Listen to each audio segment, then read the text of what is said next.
Thank you for clicking on this video, and I'm so happy to have you here. Now, as a disclaimer, I do have to do a little public service announcement.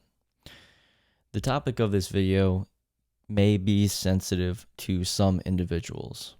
If you suffer from mental health issues yourself, or if the topic of suicide is very sensitive for you, I highly suggest clicking out of this video and possibly looking at some of the other content that I have out there. Now, with that said, let's jump into it.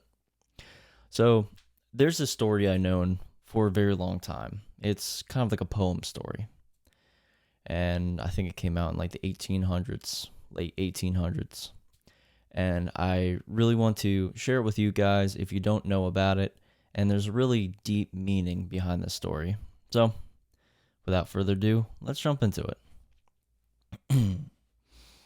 Whenever Richard Corey went downtown, we people on the pavement looked at him.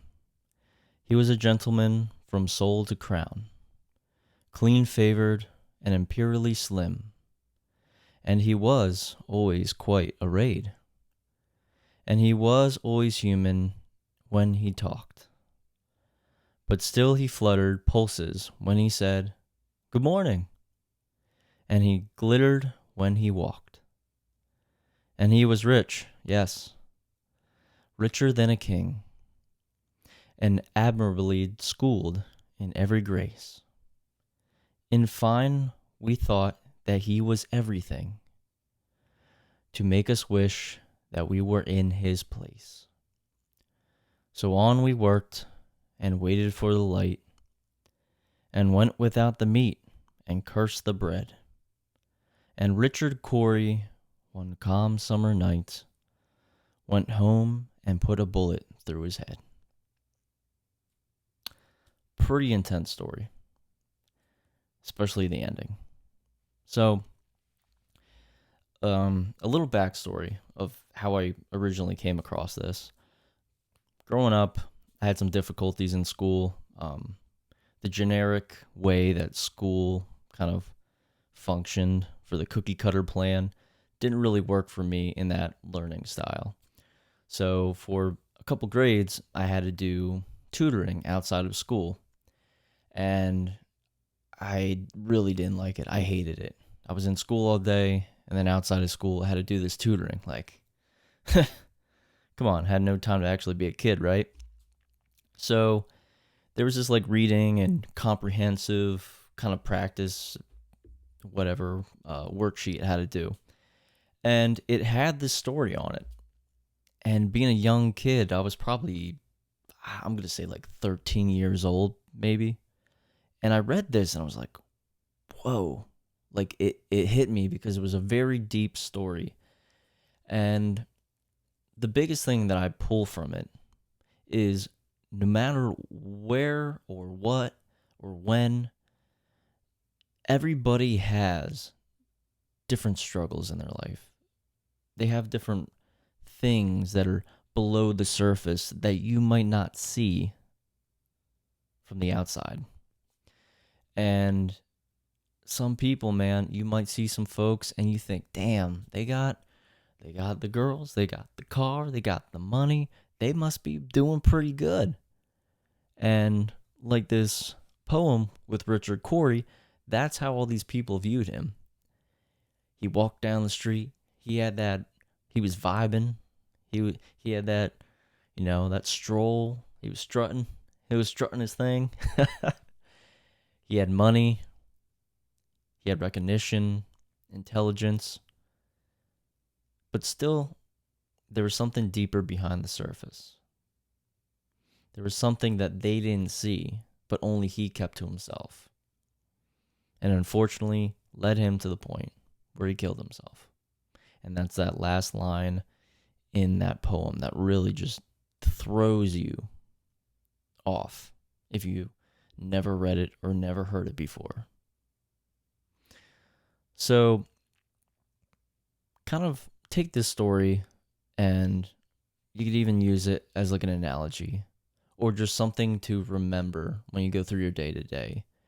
And realize a lot of people, they could put up facades. They could put up a mask. They could be behind closed doors, broken down, like just a mess. But once they go outside of that door, then they got to put on their big boy pants, put on the big girl pants, and put up this wall so they don't have to have others worry about them or think something's wrong, or they don't feel comfortable talking about what they're struggling with. And that's not really healthy at all.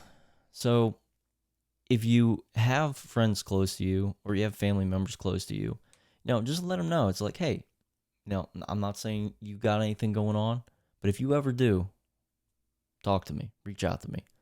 I won't judge if you don't judge, right? And have that baseline so they know that you're there, because you never really know if someone is going through some shit, especially guys, especially men. And you guys out there, I know you. I'm one too. I know you. I see you. We are the champions of bottling shit up, swallowing pain, not saying a thing, just saying fuck it because nobody else cares. And you can't have that mindset, because we can't afford to lose any of you fellas out there, right?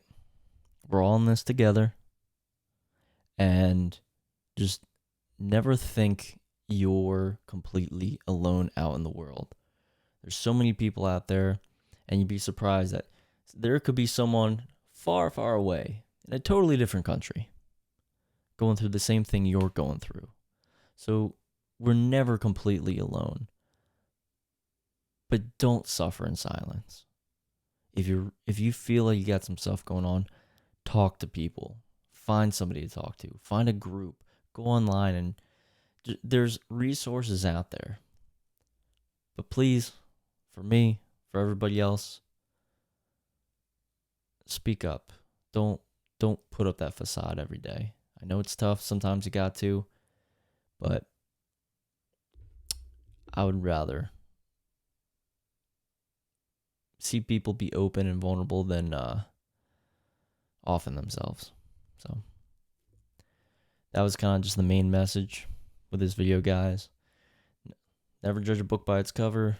Never look at somebody and assume everything's all right. Talk to people.